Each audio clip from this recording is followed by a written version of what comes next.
He's not looked up from his phone since I put us up here. Completely unaware. Here we are. Yeah, we're here, man. Are we like we're like second time in a day, so don't worry if you watch this in the future that I'm wearing the same shirt and you're probably like, man, does he ever change his clothes? No, yes, I do. But shut up! This guy's all AI. He's not even real, man. Nobody's met the guy. Like it's all AI. Yeah, it's all bogus. You can go down some weird places when you start thinking about what's been created with AI. I'm like, I know some people maybe discount it, but I think with AI, I start thinking about once they can, what's stopping them from having conversations and learning from each other and developing personalities as they talk. And like, it actually made me think about like, this is going to get kind of abstract, but let's do it. We all are a little AI in the way we interact with each other. Like we have certain things that we say and talk about, you know, hey, how are you doing today? Oh man, this weather, like talk about the weather. We talk about like these standard, how about those Indians? Common things that humans have chosen on how to engage with each other. And it's like, it's literally like programmed into you and you can't, it's hard to break away from it. And if you don't do that, you're like a weirdo. So you don't want to talk about Litecoin? Oh, okay. Oh, we're going to talk about Litecoin. No, I was talking like in general when you're talking to the public. It's like, oh, you don't want to talk about crypto and Litecoin? Oh, yeah, right? Yeah, right. They're like, and I put a couple of times I put out there on my Facebook, personal Facebook. I'm like, hey, I'm just doing this thing over on Twitter if you guys are interested. And there are not many of them, but I got a couple. I got a couple friends that are buying and follow me, but not many. So, well, all right. Assuming people are going to watch this in the future, it's April 15th, tax day, Clint's favorite day of the year. Yep. Love Even though I think April 17th is technically tax day this year. You know what? I think they said it's the 18th, which makes no sense. Why wouldn't it be Monday the 17th? Since tax day's on a Saturday, you would think they would just say, okay, the next business day. But I think it's the 18th. So they just get like an extra day on Monday. I mean, what's with that? I don't know. Thank your lucky stars. I mean, if you had to get it in, you could overnight it. But well, I'm into Litecoin, so I've made no money. So I've got nothing. I'm underwater, brother. Yeah, no, I hear you. I was talking to that master about that. He was talking about taxes. I'm like, if the price is down, you know how many taxes to pay anyway. Right. But all right, why you got to be negative? All right. Hey, I think it's positive. It's on sale. I love the blue light specials. Remember Kmart? They'd roll out the blue light special. I love that stuff. You know, blue light special and aisle 17. You know, and get your Litecoin for under $100. You know, I mean, come on, man, it's a deal. Well, so I told Lisa, you know, I'm trying to do these. I guess maybe I call it Litecoin fam roundup or something. Just interview a bunch of you guys and different personalities in the Litecoin community. Maybe what's your story? What's your goal here? Yeah, you got a lot of swag out there. I do, man. I got a museum going. I got pictures over here on the wall. I got all kinds of What's the event you always hold in the summertime? Okay, I just call it Westwood. I started doing it in 2020, and that's when you first had the lockdowns and everything. And that year so 2019, you know, we were in kind of that mid-cycle rise in crypto where it kind of moved up, and you had the Litecoin halving, however you want to say it. And then you kind of got that midsummer pump in June. And so we were going to a lot of meetups in 2019. In fact, Lisa talked about it. I met her in Blanco, Texas. That's what I was talking about in the chat at a meetup in April of 2019. I talked to her before that at the end of 18. But anyway, 2019, we started doing a lot of events. A lot of the crew got together here in the Midwest, and, you know, Mitch and J-Mac, and I mean, just Paulie P, all these people, and, you know, Lisa. And so we started going to different meetups and just kind of going on the road, spending our own money, you know, no sponsorships or anything, just wanting to meet people and getting together. You know, and crypto brought us together, you know, so, hey, let's go. And so we did that for a while. I lost my point, but so you're talking about my meeting. That was in 19, and then 2019, right. And so at the beginning of 2020 I remember it was in Flint, Michigan, Andreas Antonopoulos came to a meetup. A couple of guys up there that we knew set it up and got him to come. So we went to that, and it was like awesome in January 2020. In Flint, Michigan? In Flint, Michigan. Andreas Antonopoulos. I mean, had a packed room in a bar. and nobody really knew about it. It was kind of on the down low, and he wanted it to be. He wanted it to keep it kind of quiet. Andreas did, and this guy we knew reached out to him and kind of got him to show up. It was a great event. I mean, is he from around there? Like, that's so strange to me. I don't think so. He said he fairly had some close to me. I drive through Flint. It's not a place that you think of tech at all. No. He said he had some business that he needed to come to Flint anyway, and he said, "Yeah, let's set it up, make it happen."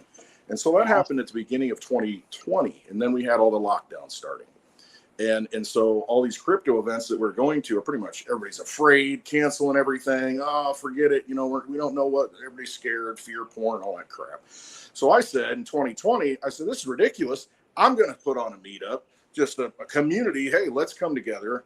And at the time, I'm like, this is going to be the only meetup of 2020 that you can go to because nobody else is going to have any. They're all scared. And I said, I ain't scared, And so I brought all my friends together, Lisa, and, all these people, all these crypto crew that we kind of hang with.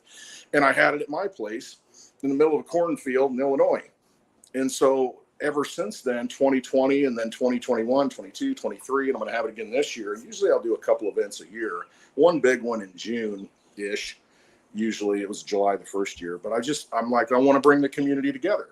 And it's kind of an underground, grassroots kind of thing to where it's like, you're invited, you're invited. You'll get reached out to kind of thing. So it's not something we publicly for that particular meetup, but what we've been doing every year is tying in a happy hour meetup public event during that same time frame, in like a bigger town around here. So, hey, we can bring people in around, and just have a public meetup, but then we have like our community family meetup at my place. And so that'll be in June. And so as far as the public event, I'm not 100% sure where we're going to do that. We've been doing it in Peoria, Illinois, which is pretty central. You're talking about somewhere central. In the Midwest, and that's where we usually do it. We'll have a public happy hour live thing. People can come drink, hang out at the bar, talk crypto. We'll send you Litecoin on the wallets, download wallets. I mean, just open to anybody. Come on, free. Just show up.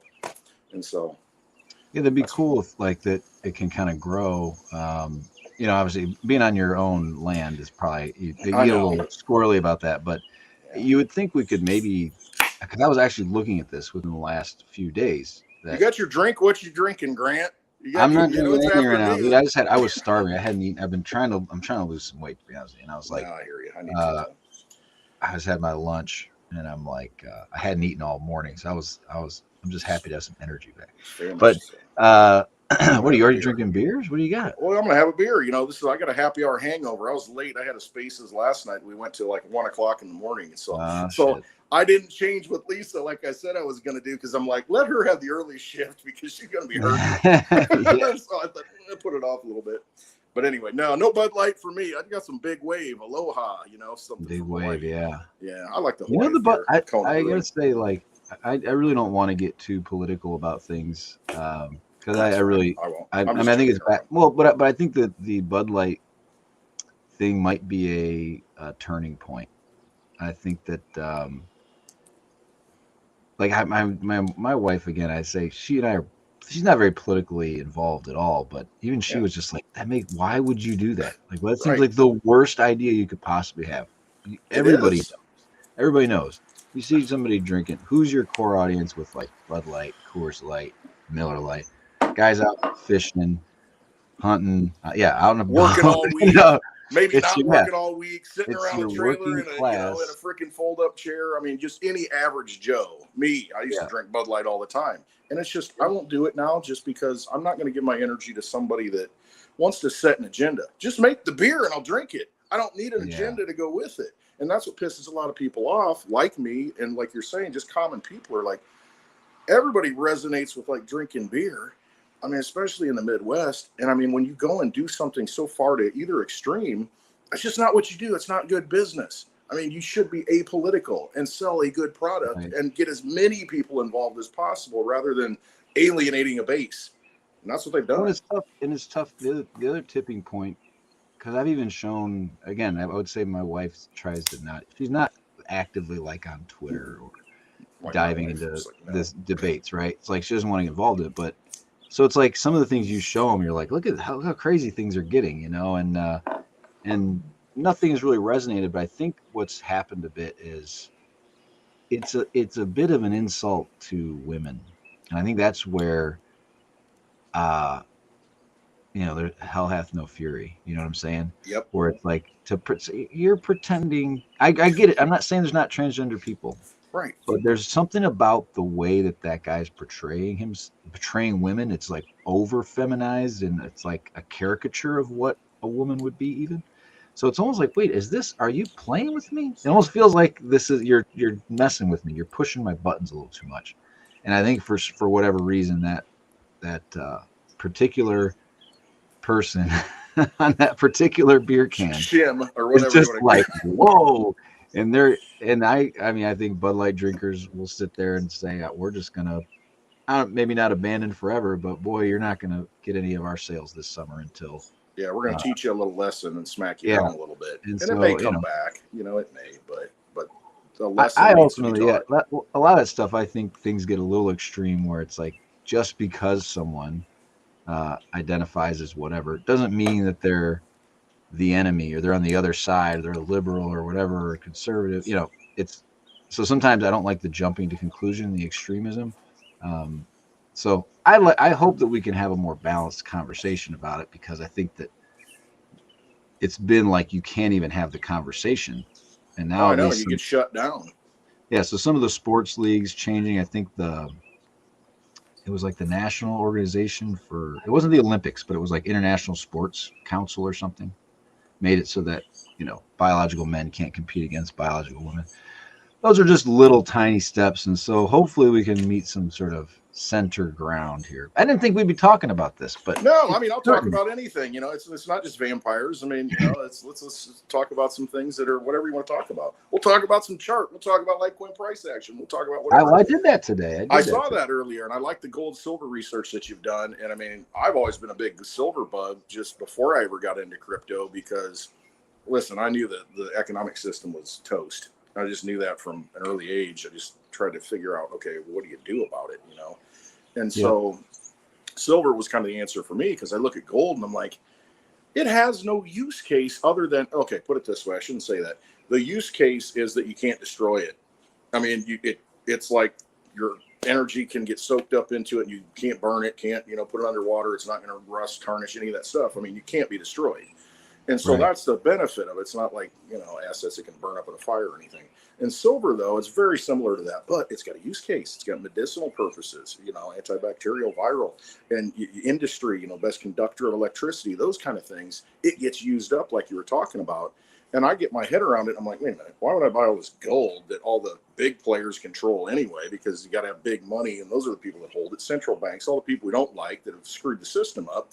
Right. I like silver better because it's on sale, man. It does the same thing that gold does, and you got to use it. It gets consumed, and it's a lot cheaper. And the ratio coming out of the ground, I don't know if you talked about that. It's something like 8-1.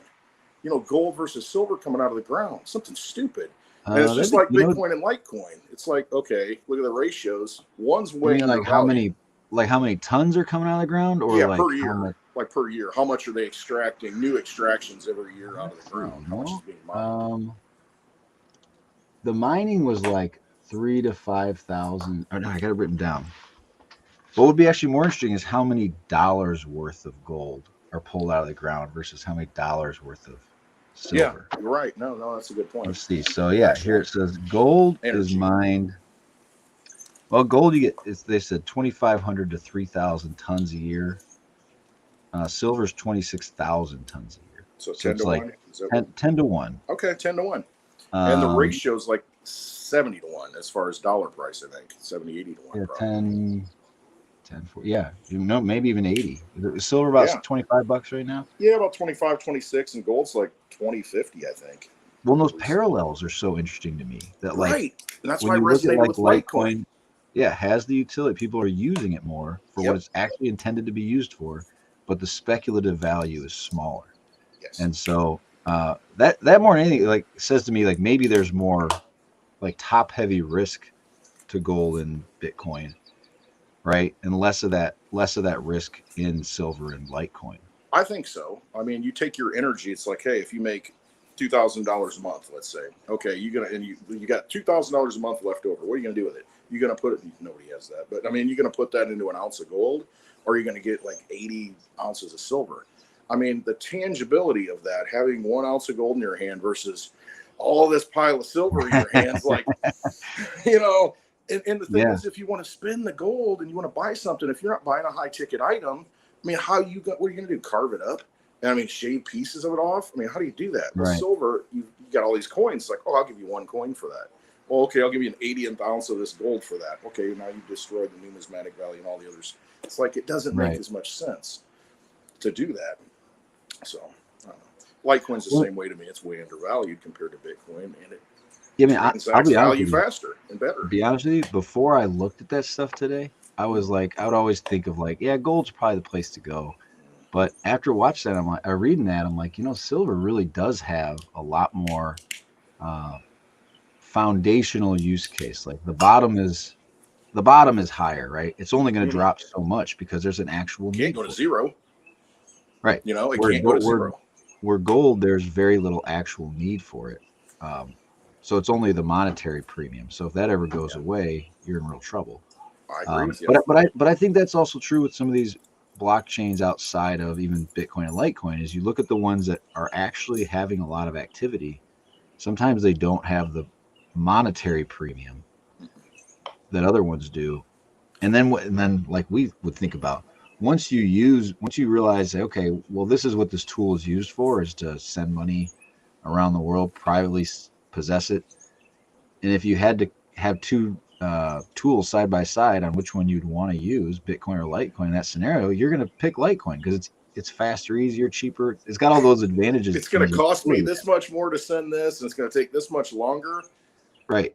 And I can use this. I mean, you know, exactly. I mean, if you're transferring it, you know, from distances around the world, the actual utility, the use case is undeniable. Which one's better? Right. Yeah. So yeah, it probably will be a matter of time if this monetary premium speculative nature, which is so funny because I think Bitcoiners would tell you there's no speculation in Bitcoin, but that's really primarily what it's used for. It's like, right. If you don't spend it and don't use it, then that's all it is. That's all you're doing is speculating. So, Paulie P checking in. All right, good deal. Paulie P, get this out there, share it. He probably already did. It takes time for people to kind of get going. I would have a tough time. Like I said, I had taken a little time off of drinking to lose a little weight.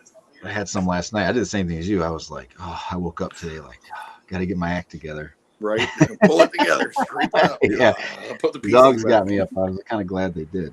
That's usually my deal on Saturday. The dogs wake me up and say, "I got to go out. Get up." All right, well, I'm pulling here. Let me pull up your page here. What do you do? When do you do videos? You know, my YouTube channel. What you can do is, if you want to find anything that I do, go to that link that I've got down there, clintwestwood.net, and I put any happy hour meetups that we have at the top. It's a very basic site.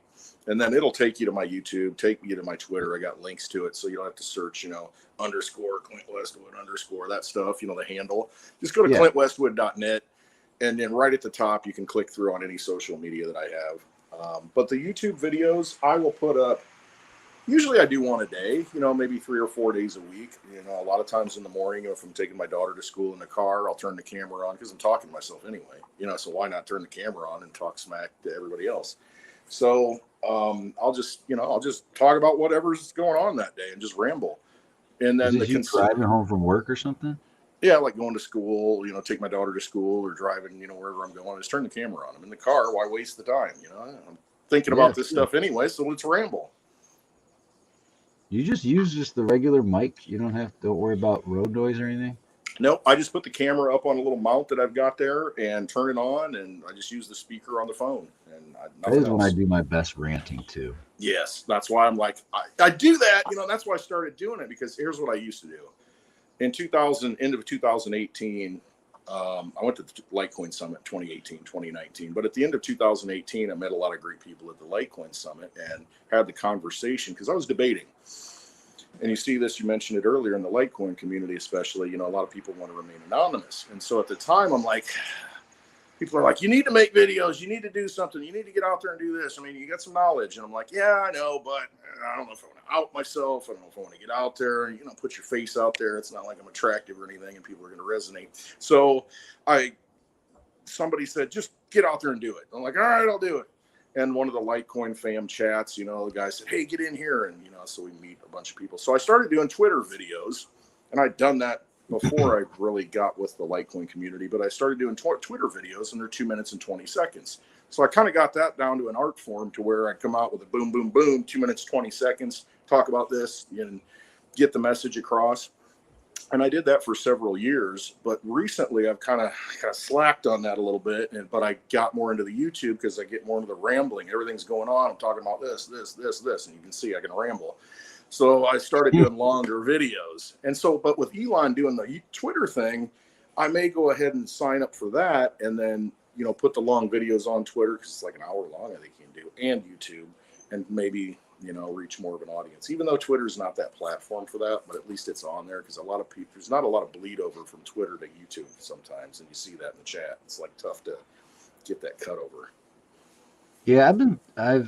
I kind of, didn't do much for a while. Like as far as doing the spaces, but the podcast thing, I don't know. I quit last summer and then getting it back going again. I don't know why. I just, been lazy. And so that's another mode of communication that I think a lot of people use because it's convenient, because you can like just pop your earbuds in and walk around, So I always would listen when I'm driving or I'm walking my dog or doing some work around the house or mowing the lawn or whatever. So I think that's where I'm going to try to put some more energy. So that kind of helps in that people don't want to be seen. Yeah. And so they might be willing to come on and do some things on there. I think you would be very successful at doing that. And I've seen some podcasts come and go, friends that have had them, and they were successful. And it fell apart because of, this or that. But I mean, you've got a great voice. You've got the great intellect. You know how to, ask the right questions, and you're very steady as far as, you don't take one extreme side or the other, and you kind of extract the information. I think you'd be great at a podcast, and I think you would get a much larger audience doing that because I think that's a good niche. It really is. Well, I appreciate that. You're like, no, I think the voice thing. I got to tell you, you Litecoiners have been telling me the voice thing from day one. I got you got it though. All these grown men are complimenting my voice. Right. Strange. Well, I've been drinking Jack Daniels and Bud Light my whole life, so I'm not sure. Yeah, you're kind of pretty too, Grant. You got a pretty little mouth.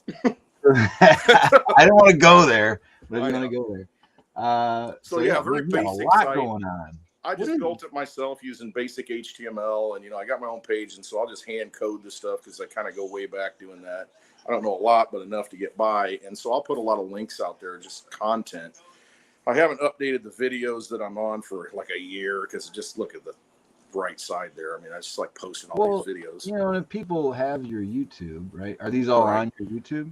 Yeah, so right. So look up at the top there on the left where all the links are. So if you go to the YouTube or you go to Lisa's YouTube, all those videos are out there. And I don't do a lot of interviews. I really don't. People ask me, and I don't want to do it. It's just, I don't know. So I'll do it for you because I like what you're doing. You know what I mean? But I'm not gonna.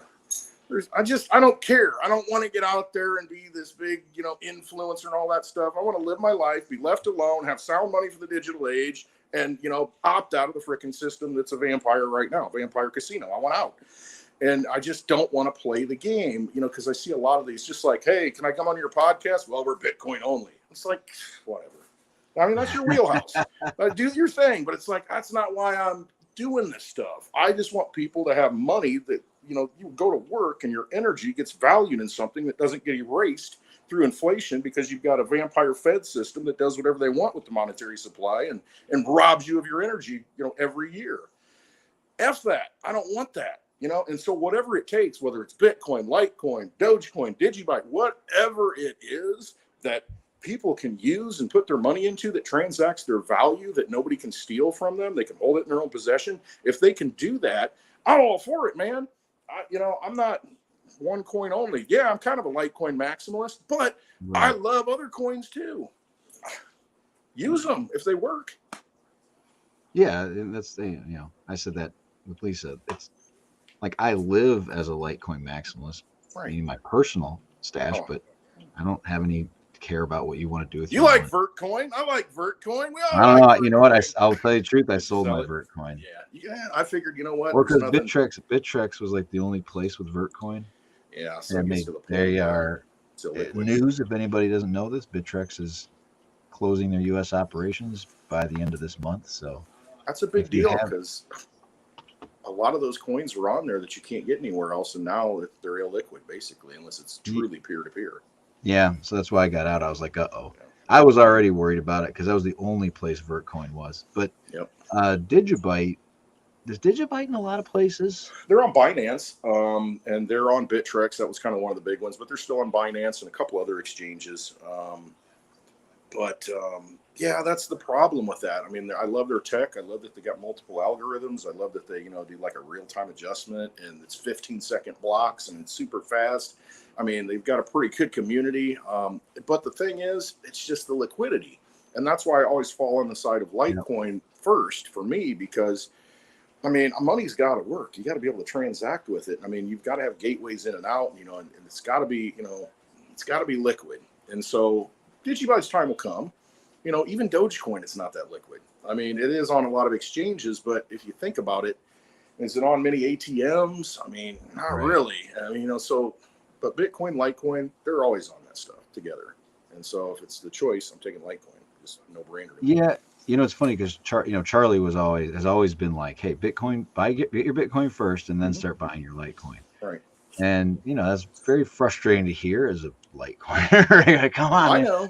But I feel that way about people when they do talk about Digibyte. I go, I can see this happening, but you got to understand that's going to be some years down the road. Yeah. We haven't even gotten to the point. I mean, Litecoin, I think in the last few years with all the metrics of usage going up, and the fact it is everywhere, and it got on PayPal and Venmo. Those are huge accomplishments for Litecoin. To sit there and say, here's 4 coins, and Litecoin's always one. There's always 3. There's usually been 4. Bitcoin Cash is usually included, but when it is only 3, Litecoin's the third one. It's not Bitcoin Cash. Yeah, so it won't be Bitcoin Cash, right? Because it's just the way it is. It's the metrics. And you go over it, and Master goes over it. It's just like a no-brainer staring you in the face. And if you're watching this in the future, here we are, April 15th, 2023. Right now, Litecoin under $100 is a no-brainer, because if you look at the fundamentals of it, 84 million, 8 billion people in the world. If you divide it equally, it's only enough for 1/100th of a Litecoin per person. Now, if you can take $100 fake Fed note, fiat money right now and buy 1 Litecoin, you're 100 times ahead of the rest of the world. You're winning. And at some point, those metrics that you see right now that you guys look at, all the adoption, all the wallets opening up, and the hash rate and all that stuff, we're going to look back and say, shoot, why didn't I buy it then? Because it was right in front of my face. I knew I should have done that. And it's $1,000. Damn it. God, I'm an idiot. Why? It was so obvious. So through the lens of history, you'll look back and say, well, God, what were they thinking? It was so stupid and obvious that why would you buy anything else?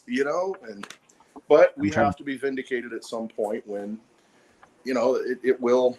Markets always correct themselves eventually if they're allowed to correct themselves. So I think you'll see Litecoin shine. It'll do what it's supposed to be doing. Yeah, I'm trying to pull up the chart. Like that was, it was something that's been, again, you talk about being right in front of my face. Now you can't find it. Well, no, on Wednesday we were talking about this, like adoption, right? Yeah. And I don't know why it didn't strike me until towards the end. Master and I were talking about it. I was like, when you think about it, a coin going down in value consistently while its metrics are growing at the same time is probably pretty unusual. Like the fact that we're growing through a bear market and that utility value is coming in, right? And I really do think this is being used a lot outside the U.S. For actual remittances and that type of thing. To go to like Mexico, El Salvador, and then even I always post that one thing when Bread Wallet launched, or when they added Litecoin. They said, a lot of our users for store value are using Bitcoin, but in the places like Latin America and Africa, they specifically said where people are transacting it, the preferred choice is Litecoin. They use that language. And you can see, so the fact that here the price, look at this. We reached a point when the price was $400 or whatever, $355, And we haven't wavered from that. Despite the price going down dramatically, our daily transactions are what, 3 times what they were 3 years ago. And if you went back to 2017, we were look at daily transactions. Look at this number, 4,000 at the beginning of 2017, and now it's 100,000, 130,000. That's insane. I mean, it's crazy to think about it. You know, it's actually being used. And a lot of people I know who were earlier in the crypto space, especially 2017. And that's why I think Litecoin had that big run up. One of the reasons, and why a lot of people stick with it, is because they realized at the time, when you're moving Bitcoin around and you've got a lot of retail, people coming in, and you look at the transaction fees that you're paying to move $50, it might be $25, $30, maybe $50 on some days to move $50. They're like, what else can I do here? I got to get this to an exchange. I mean, this is silly. And so a lot of them started using Litecoin as that movement rail, the rails of payments and transfers. And I know a lot of people who have said that. They're like, that's when I discovered Litecoin and kept using it because I could use it and it was cheap. And I'm like, why would I want to be sending Bitcoin around when, I can put it in Litecoin, move it around wherever I want. And then ultimately, if I want to get back into Bitcoin, put it back into that or put it into another coin. But there's no sense sending Bitcoin anywhere. And you look at it, you probably look at the metrics, but well, that's why we have Lightning Network, I guess. But I mean, sometimes you want to settle on chain, you don't want a second, right. A third party, second party, whoever, doing it. And there's a place for that. But if I want a peer-to-peer transaction, and I use this example all the time, if it's a weekend right now and tomorrow's Sunday, and say I got my little Digibug Volkswagen Beetle for sale and I'm going to sign the title over to somebody and they're going to drive away, what am I going to take as payment that I can trust on a Sunday when the banks are closed? So I'm not taking a check.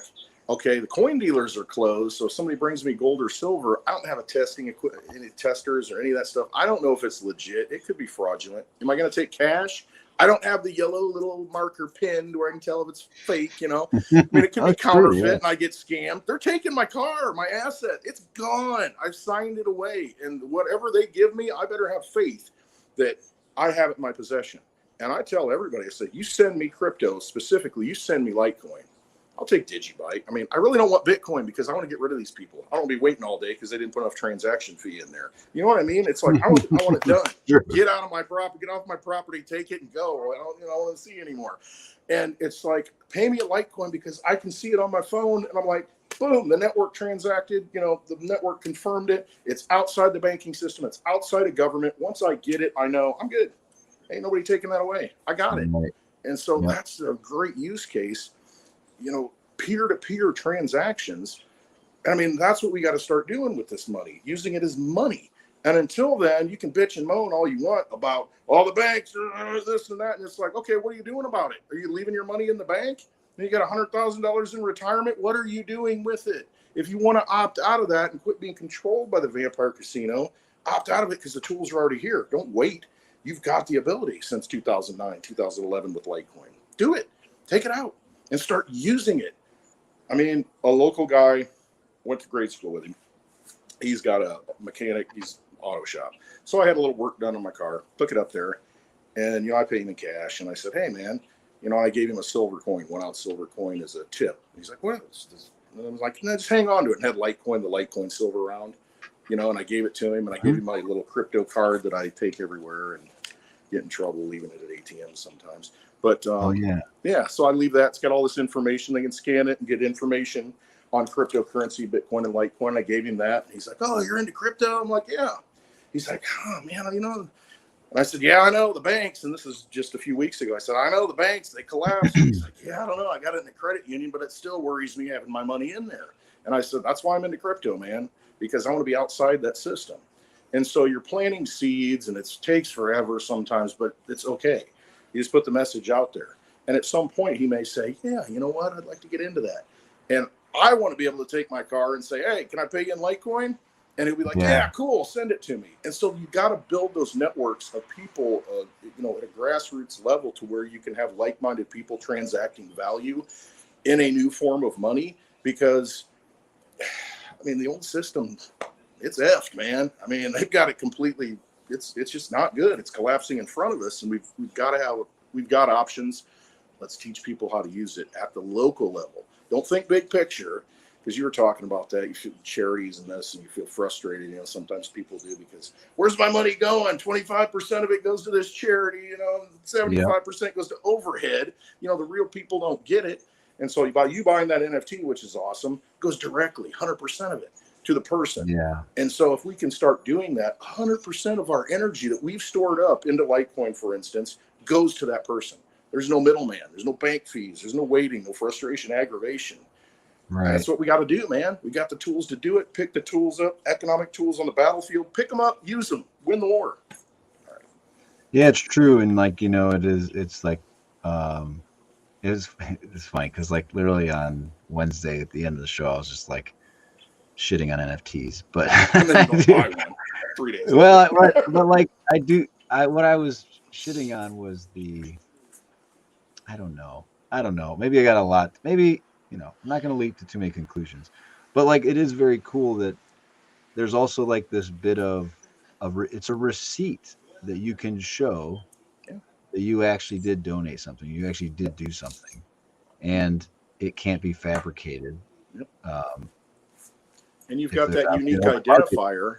That product, that NFT, you know, it's an address. It's really all it is. You know, it's an address that you possess the ownership of. But with that address comes this image in this case, to where it's like, look, I bought this. I can send that to you, so you have ownership of this. And I mean, think of VIP tickets, backstage passes to, you know, 9 Inch Nails, for instance. You know, it's like, hey, if you want to get backstage, there's only 100 NFTs, and you got to buy one. And you present it on your phone, and see, that's where the tools need to pick up and make it more usable. And when it does, we'll have massive adoption. But right now, just like buying the NFT, the tools they're not there. The framework's there. The foundation's there. It's just the usability's not there, and the interface isn't there. But once that happens, you'll have your NFT right here on your phone. And it is on some chains, but anyway, it needs to happen on Litecoin. But you'll have the NFT on your phone, and it's like, okay, backstage pass, boom, NFT. You know, it's got the 9 Inch Nails logo, whatever it is, and you just go backstage. You know, you've got your backstage pass, and they know there's only 100 of them. They know the addresses, and well, you know, I just thought about like, see, maybe I'm changing my course. Here's what I don't think is that they're insanely high value, but I do think, like, let's say, you know, I tell everybody I play the sport of curling, right? And a lot of times you go, they trade pins at different clubs, or like if you got into a tournament, let's say you won a tournament, you just pick, oh, hey, with that you get an NFT, whatever. And then over time, you'd actually be able to go back and look and go, oh, I can actually look at where have I won? Where have I gotten second? Not necessarily even to show off, but just for my own memory. Because you forget that. When did I play in that tournament? I don't remember when I played that, right? And you're like, oh, 2018, right here. Like, it's in my NFT collection. So, yeah, all right. Maybe I don't know, dude. I'm schizophrenic. The thing is, it's crazy, because what soured us is that NFT is art on the blockchain. No, it's not. I mean, it is and it isn't. I mean, and then they got that whole big frenzy of buy these artworks, limited apes and sharks and, you know, Sasquatches, whatever. And it's just, it gets to the point where, okay, it's just this speculative, euphoric thing where I've got to have it. But, you know, it undermines the fact that what the NFT really is, a non-fungible token, you know, a non-interchangeable token, you know, fungible, interchangeable. So it's non-interchangeable. It's unique. Well, if you get 100 apes, are they unique? Well, not really. You know, so it kind of deviates from what the NFT really is. So if you've got this non-fungible thing, this address on the blockchain that it has these identifiers, and like you said, has your house deed or marriage certificate or whatever it is, it's permanent. It's on there. You can always look it up. Just like, hey, here's my curling scores from 2020. It's in an NFT at this address. And you go, boom, and you look it up. Or it's an ordinal, I guess. That's another thing. And you can go look it up. It's etched in that blockchain, the stone of that blockchain that does not, it's immutable. And so do you want to put it on Solana? That's up to you. You know, use the Solana phone and, you know, restart it 3 times a day. I mean, or do you want to put it on a blockchain that's going to be around for a long time, you know, especially an uninterrupted blockchain that's been running since 2011, like Litecoin. I mean, that's where you want to put valuable information that cannot be changed. And you're basically, like I said, etching it in stone, like a tablet on that blockchain. and there's value to that. I mean, right. Well, it is interesting what might play out between ordinals and NFTs, because the ordinal thing, again, I'm for whatever. If people want to use it for that for now, I don't necessarily see that as having, for a lot of these use cases, you might as well just use the NFT platform. Yeah. But there may be certain things you want to put on the ordinals. It's just the cost. The cost of both is pretty cheap right now, so we haven't gotten to the point where there's a differentiation there. Yeah. So maybe someday we will. I don't know. But all right. It's a cool thing, though, that you can preserve history in this new digital world in a safe source. And I mean, that's the real value of it, you know, and what cost at some point the cost is going to be pretty high. Well, so then you'll move to a Dogecoin blockchain or a Digibyte blockchain or something else when, you know, Litecoin becomes like Bitcoin as far as fees. And it will at some point. The blocks will be full. It'll have a use case. It'll become the store of value. It'll be the next Bitcoin as far as that goes. But what time frame is that? Don't know. So for right now, it's cheap. You're getting it on the best blockchain out there right now, and you're getting it on the cheap and storing it on there. So it's like, man, see value and, you know, do it now before. But everybody does it when it's expensive. It is funny that if the whole idea is that this is, I'm buying it and I get to own it forever, well, you better be sure that whatever you're storing it on exists forever. Right. You know, like that's or can't be shut down or can't be stopped in some way, whether it's nefarious or accidental or whatever. Yeah. So the ones that have stood the test of time, Bitcoin and Litecoin, that's where you should want to operate. I don't know. And I guess, you know, we're at the point, I don't know if Ethereum has crept into that realm yet, just because proof of stake is so new. So I think if they had stayed proof of work, I think I'd be willing to say Ethereum's probably crossed that threshold of time tested. Dogecoin's getting, you know, pretty much there since it's merged. 2014 is Doge. When did it start? I think 2000. I think it's that, 14? But also since it's been merge mined, they haven't had the issues they had. So it has that same security, and it's likely to think it'll have the same longevity as Bitcoin and Litecoin. And at this point, so Ethereum now proof of stake to me makes it more of an experiment that we don't really know how that's going to play out. It's not a new blockchain, but it's kind of new. I mean, you're changing a very important factor. I mean, if Litecoin went to proof of stake, I would probably, I don't know what I would do. That's a tough one. Huh? That's a tough one. I mean, to think about if that ever happened. Yes, people have talked about it, and I'm almost like I don't quite understand. I guess, you know, you would have to have a hard fork, so you'd have the existing proof of work chain, and you'd have proof of stake. It would almost require someone, if Charlie was around, you know, if it happened in the near future and he came out and endorsed it and said, this is where we're going, I think you probably would see the majority of people do that, which makes you wonder. Centralization, this is an interesting conversation. But I don't, if he wasn't around and it was just like a community thing, I think you'd have a pretty contentious community change. Yeah, I don't think it's going to happen on Bitcoin or Litecoin.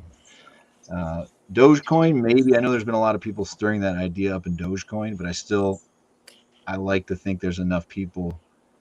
So if Elon today said, I support a hard fork of Dogecoin to proof of stake, I don't know that the majority of Dogecoiners would stick with Doge proof of work. That'd be an interesting conversation. Yeah, that'd be tough since it's merged mine too, though, because then you've got that aspect of it, you know, because you've got the mining equipment, and they'd have to opt into it. The miners would have to say, yeah, let's do, you know what I mean? I don't know, but it's all software. Software can be, I mean, software. So there's a risk to anything. I mean, it can be changed, you know, with enough consensus, you know, enough firepower behind it. You know, you look at what happened with Bitcoin and the forks, Bitcoin Cash, and that kind of thing. There's a breakaway moment, possibly.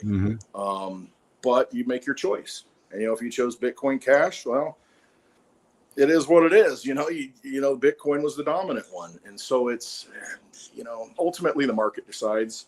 And, hey, I'm fine with that. You know, I'll make my choices based on what the market says. And if Litecoin becomes a crap coin for whatever reason, then, you know, I'll put my energy somewhere else. But I don't see that happening. And so that's why I talk about it. And that's why I use it. Yeah, I really don't. I don't think that's going to happen. again, I hope what's interesting is how few coins are right now proof of work. When you look at your top 100, it's like Not many.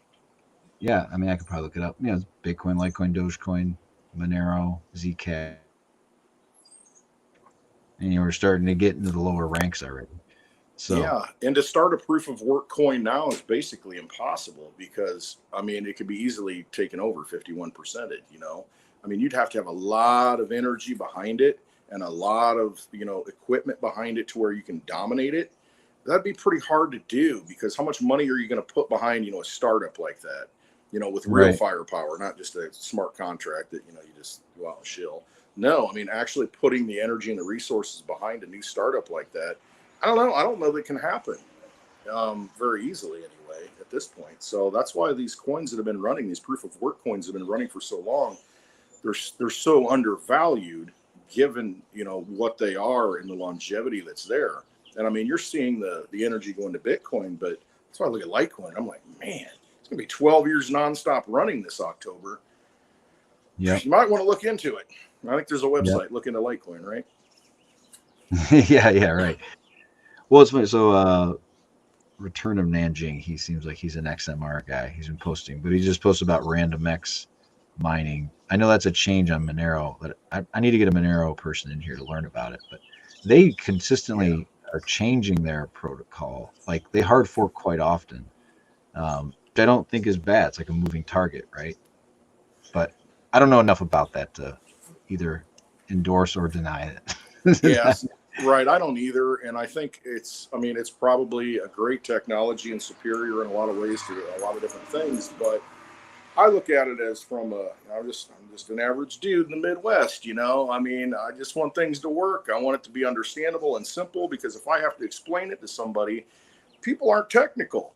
I mean, a lot of people when you talk about this stuff, you try to get them into cryptocurrency, and they're like, well, how do I cash it out? It's kind of the first question. Well, how do I, do something with it? How can I use it for something? Can I buy things with it? And so they really don't want to get into the technical aspects of it. And that's why I try to keep it simple and say, hey, limited supply. This is how many there is. You want a piece of that pie? You want a slice or not? I mean, then people can kind of get that. They're like, okay, there's only so much, and if I get this, then I'm in a good spot and I can use it. If I've got a Litecoin Visa card, I can spend it if I want to in the existing system. So I don't need somebody to have a Litecoin address or wallet. I mean, and so that's the big thing with me. You got it on PayPal. And I don't know at this point, they were talking about you're going to be able to pay with crypto. Like if you've got a crypto balance on PayPal, I got to test it that you can actually spend it from your Litecoin balance. And then they'll convert it automatically. That feature may be in there already, and I'm not sure. I don't know. I'll tell you the best thing you should look into is that Cake Wallet, Cake Pay thing is great. Yeah, with the cards and the gift cards you can buy. Yeah, because that's totally there's no KYC to it, right? That's a great option. So, and you can swap directly from Litecoin and Monero. Right. I mean, I get like 3% off everything I buy, 3 to 5% discounts.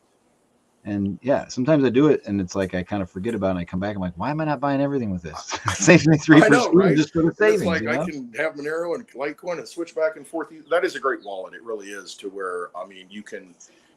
The thing with Monero, it's hard to get into it. I mean, again, it doesn't have the liquidity. However, that bridges that gap to where Litecoin you can get anywhere. And if you got Litecoin, you can put it in your Cake wallet.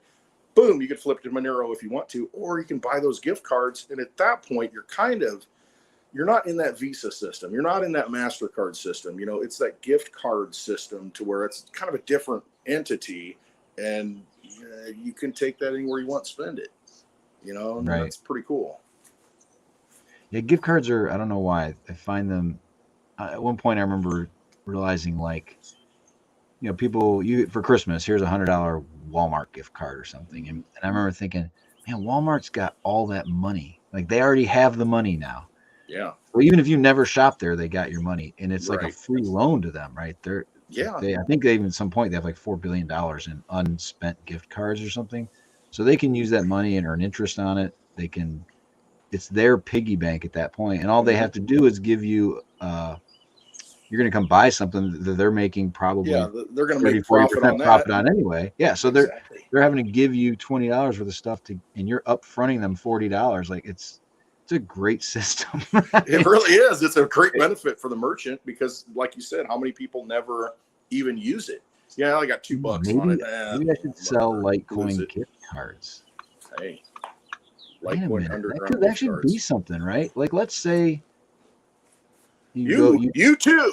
Hey, there you go. Gift card. Get your Litecoin Underground hat. You don't have to get it today. Get it later. So maybe if you forget about the gift card, it's gone. You know, to keep that. I wonder if, like, what if you went to the store and they had a card? Okay, for $100, I buy a Litecoin gift card, and I'm administering those, so I keep the $100, and then whenever the other person decides to redeem it, I just give them $100 worth of Litecoin. I don't know. Thing is, Litecoin will be $50 at that point, and you'll be like, son of a, you know, yeah, God damn it. I know. Yeah, I know. No. Who says Litoshis? Whoever Litoshis is, how many Litecoins should one person own? One. Then you're 100 times ahead of the rest of the world because of the math. 8 billion people, 84 million Litecoin. If you got one Litecoin, it's like having one Bitcoin back in 2015. That's the way I look at it. I got a statistic for you. So, my daughter, she's only 9, but she's just got a funny brain, and she's like, you know what's funny is there's somebody being born like right now. We're at the store. She's like right now. And then another person was just born. And I was like, yeah, there are. I was like, I wonder how often people are born. And I'm a nerd, right? So I look at how many people are born per year. I do the math. And there's 4 people born every second in the world. And that got me thinking about even more so the onboarding issue we talk about with 8 billion people and how do you bring everybody on board? Well, you're going to have to come up with 100 million new addresses, or 160 million was the number of people born every year. And it's funny, like they're all going to need new addresses, right? So you're going to always need to be adding new addresses. You're never going to be like, we satisfied 8 billion and it's over. Right. Yeah. And 4 every second, which kind of blew my mind. So like you're talking 1, 2, 3, 4, 1, 2, 3, 4, 1, 2, 3, 4, all day, everevery day. 24/7. That's like a VZ year after coin, year. You know, that's it's how like people you're just shitting them out. Jesus, we need to slow down, man. But you look at the mortality rate though, or the death rate, whatever you want to call it, in the U.S. I mean, I don't think we're keeping up. And if we don't have immigration and people coming in, I mean, the existing amount of people in the U.S. we're not reproducing enough. It's like less than 2 children per couple. So. Right. We're kind of losing ground on that aspect of it. But, you've got the rest of the world that's, still flourishing. Yeah. And we talked a little bit about that on Wednesday. Does this if we have a new money system, right? Does that make borders less viable? I mean, I think it can. If it's worldwide money and it doesn't, I think it absolutely does, because here's the way I look at it. You've got sovereign money.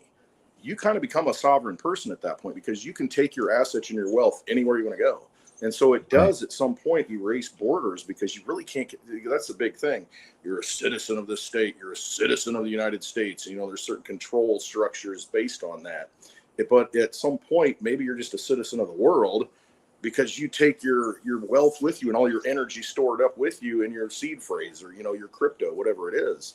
You're not carrying around any of these tangible things that, like property, and like gold and silver. Hey, we're going to confiscate gold. The government says, well, how are they going to confiscate a seed phrase, in your head? I mean, how do they do that? So you get chips and implants and all that when you're born, and then it's all, get your wallet tied into your DNA and all that, Put a camera in your eyeball or something. Yeah, right.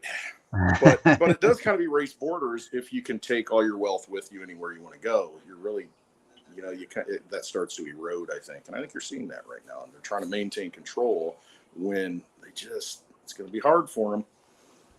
Yeah, it'd be cool if we can get to a point where maybe optimistically that governments throw up their hands and go, we're out of the money game.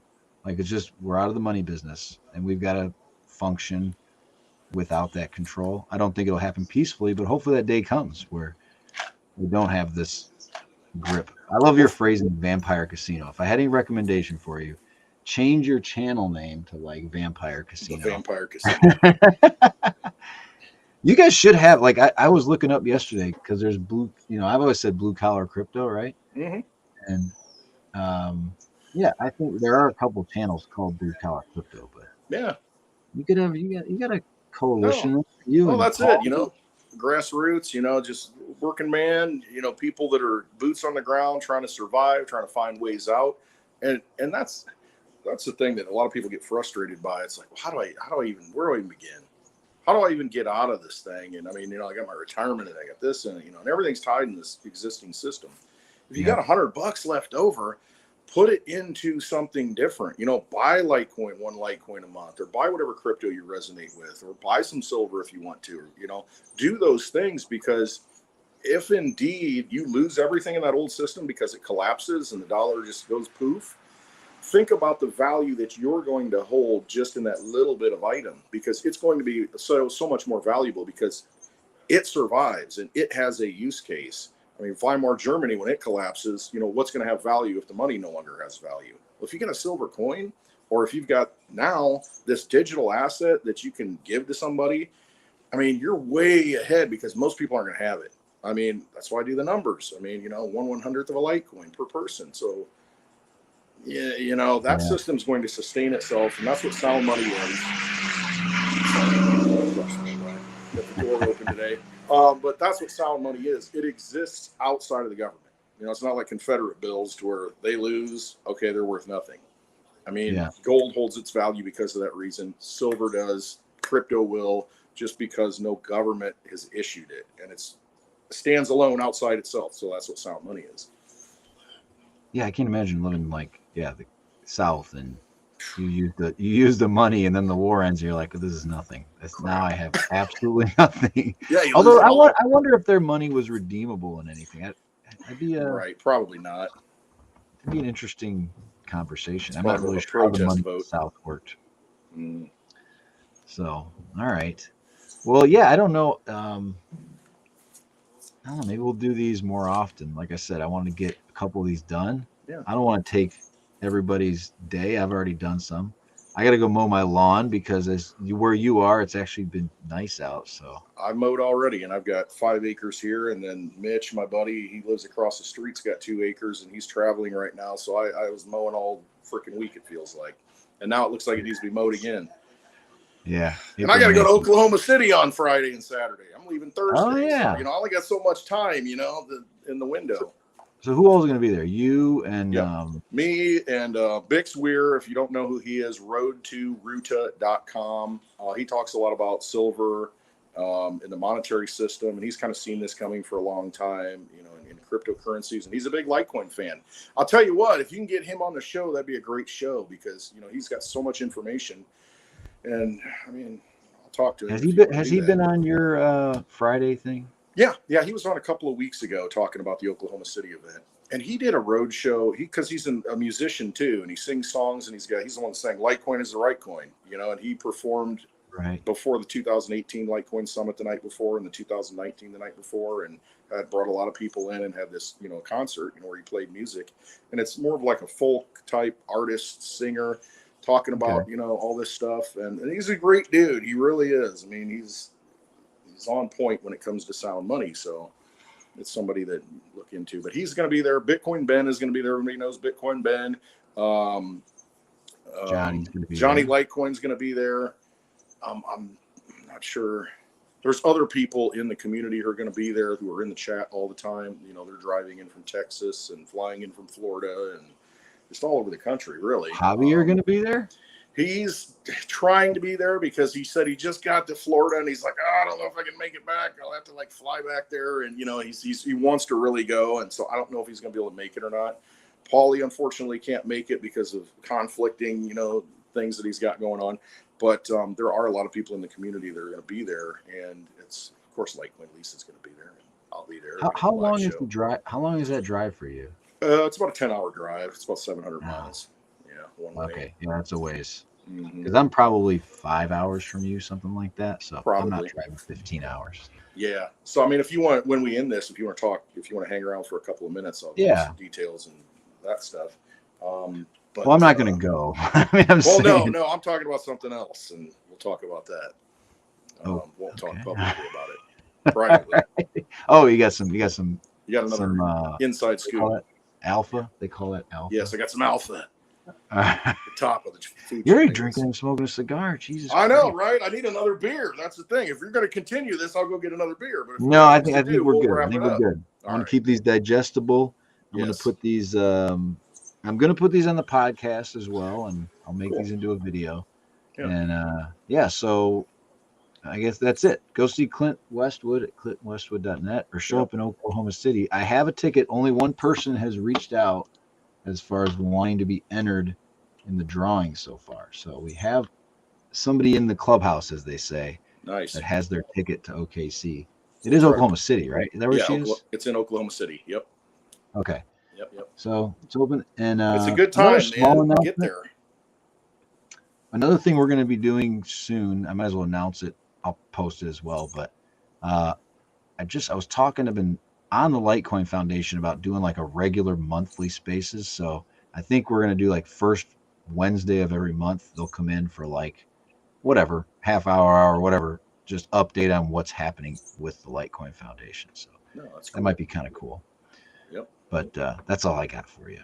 Oh, that's good. All right. So once MWeb wallets roll out on the mobile wallets, or MWeb rolls out on the mobile wallets, I mean, you want to have Litecoin before then, I think, because man, when it gets dude, I think that's gonna be great. That's huge. That's like a huge thing.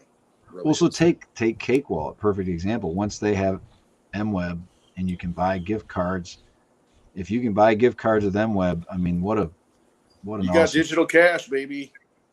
You got peer-to-peer digical cash anywhere in the world. 24/7. Well, so yeah, if you got something else that comes up when you guys have events, like reach out. I'm trying to do these Saturday morning things. I can't always. It's family shit comes up, vacations and that. But I try to do it. We'll figure something out. But all right, everybody. Let's talk after the show. Thanks for tuning in, and we'll see you later. Keep stacking.